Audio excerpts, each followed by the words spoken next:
Hi everyone, today we're going to be working on Unit 8, LT6 notes, rationalizing the denominator. So we're going to start with a review. So remember, when you add and subtract rational expressions, what's under your radical symbol or your square root has to be the same in order to add or subtract the numbers that are in front. So right now I have a 12 under my radical, I have a 48 under my radical, and a 27 under my radical. So those we can't add or subtract these ones because they're all different. So I'm going to go ahead with that 12 and I'm going to break that up. So I'm going to get my two legs, and 12 is an even number, so I'm going to divide it by 2 and I get 2 and a 6. And that 6 I'm going to break up and I get 2 and a 3. This pair of 2's is going to come out to the front, and it's going to multiply with that 4. So 2 times 4 is 8. So now that's going to turn into 8 out front with a square root of, you still have that 3, so a square root 3. And then we're going to put minus because I see right after that is subtraction. So I'm going to subtract. Okay, now I'm going to go ahead and break up my 48. Okay, so 48 again is an even number, so I'm going to break it up by 2. So 2 and 24, and 24 is even, so I'm going to say 2 and 12, and 2 and 6, and 2 and 3. I'm going to find my pairs. So I have one pair of 2's right here, and I have one pair of 2's right here. So those pairs of 2's are going to get multiplied together. Remember, pairs get multiplied and they come out as 1. So I have this pair of 2's and this pair of 2's. So that gives me 4. And then I'm going to multiply it with this 7. So 4 times 7 is 28. So now I have minus 28. So 28 is going to come out front. And then I have that square root of whatever's left over, and I have a 3 left over. So I'm going to put a 3 right there. Okay, and now I'm going to do that last one, that 27. Okay, 27 is an odd number, so I'm going to break that up by 3. So I'm going to say 3 and 9, and then 3 and 3. And I look and I have one pair of 3's right here. So I'm going to take that pair of 3's and I'm going to multiply it by this 3. So 3 times 3 is 9. So now I'm going to say, and it was addition next, so I'm going to say plus 9 with a square root of 3. Okay, now that I have all those, I can just take that 8 minus 28 and add that 9, and I get a negative 11. And that square root of 3 is going to remain the same. That's going to still be a square root of 3. We don't do anything with that. And that's going to be our final answer. Okay, number 2, we're going to do the same thing with, but first we're going to reduce. So I see 18 and 32. Well, first I'm going to do is make them smaller. And I know that they're both even numbers, so I can divide both of them by 2. So I'm going to divide this by 2, and I get 9. And then I'm going to divide my bottom by 2, and I get 16. Okay, so now it looks like this. 9 over 16. Okay, the square root of 9 is 3, and the square root of 16 is 4. Okay, and if you weren't really sure how to do that, you could do 9, break that 9 up, and I would get 3 and a 3, and that comes out as a pair and nothing's left over. And I could do the same thing of that 16. 16, I could do 4 and 4.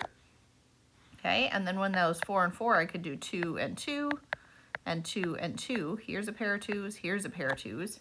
2 times 2 is that 4. Okay, so if you're not really sure you can do that, you can also always throw it into Desmos or your calculator and find the square root of 9 and the square root of 16. And if it comes out as a number without a decimal, you know that you found the square root of that. Okay, the last one, number 3, we have 50 with x to the 4th power under that radical symbol. So I'm going to break 50 up 2, and I know 2 and 25. And then if I break 25 up, I know it's 5 and 5. When I look at my x's, I really have 1, 2, 3, 4 x's. Okay, so I'm going to find my pairs. So right now when I'm looking, I have this pair of 5's right here, and then I have a pair of x's and a pair of x's. Okay, so remember, pairs come out front. So I have 5, a pair of 5's, and then I have 2 sets of x's, so I'm just going to say x squared because I have 2 sets of those.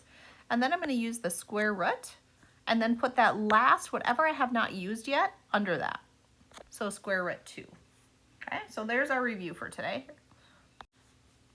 So here are your rules for a simplified form of a radical expression. You can't have perfect squares under the radical, no fraction under the radical, and no radicals in the denominator of a fraction.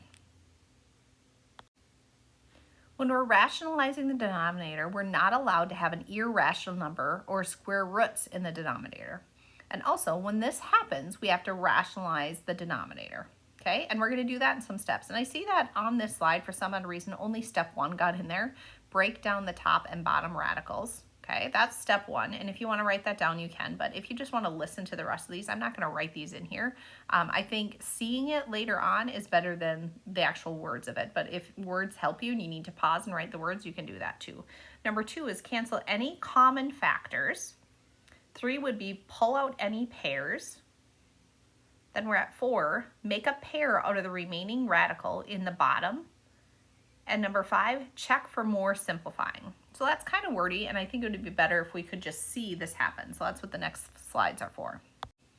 Okay, so now we're going to put all those words into play. So I have a fraction under my radical, and I can't have that. So I'm going to break it up. So I'm going to have the square root of 1 on top over the square root of 2 on the bottom. Now I'm going to multiply both the top and bottom by what I had on the bottom. So I have a square root of 2 here, so I'm going to put a square root of 2 on top as well. Okay, remember when you multiply, you just multiply what's under the radical. So 1 times 2 is 2, but they're still under that radical. And 2 times 2 is 4, and they're still under that radical. Okay, we can't do anything with that square root of 2, so I'm just going to leave that as a square root of 2. But the square root of 4 is a 2. And you're going to notice that anytime you multiply this together and you get this, it's going to come out just as that single number. So instead of square root of 2, it's just going to be just a solid 2 because the square root of 4 is a 2. Okay, let's do that same thing with number 5. So when I'm looking at number 5, I'm going to break that up. So I'm going to have the square root of 3 over the square root of 5. And then I'm going to multiply by that square root of 5 because that's what's on the bottom. Okay, so now 3 times 5 gives me that 15, and that's still under my radical. And then 5 times 5 is that 25, and that's still under that radical. 15 is still going to just remain the square root of 15. And that 25 is going to come out as just a 5 because the square root of 25 is a 5. And again, you have this pair right here, so it's just going to come out as 1. And that will be your final answer for number 5.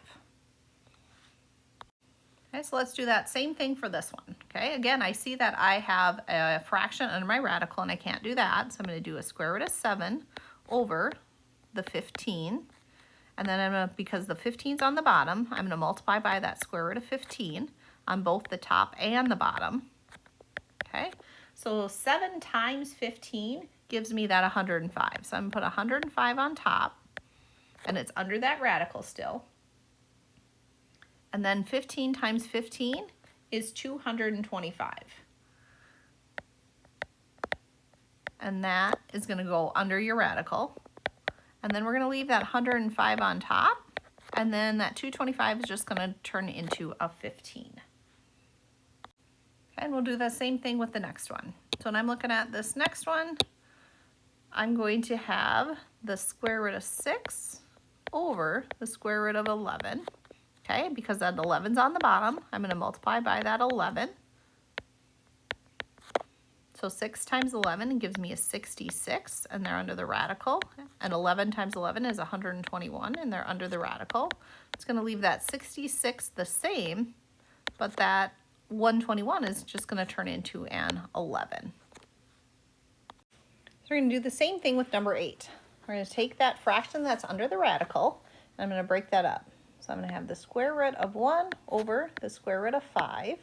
Then because that 5's on the bottom, I'm going to multiply both the top and the bottom by that square root of 5. 1 times 5 is 5 under the radical. And 5 times 5 is 25. So it'd be under the radical 25. And the square root of 25 is 5. And that top is still going to be the same. Okay. And number 9, I'm going to do the same thing. So when I look at that, I see 5 11ths under the radical. Can't have that, so I'm going to break it up. 5 over 11. I'm going to multiply by that square root of 11. And I get square root of 55 on top. And square root of 11 times 11 is 121. And then when we reduce those, I get 55 on top under the radical, and 11 on the bottom. These will be the last two that we're going to work on. So 3 and then 17, breaking them up, putting them on top and bottom, multiply by what's on the bottom.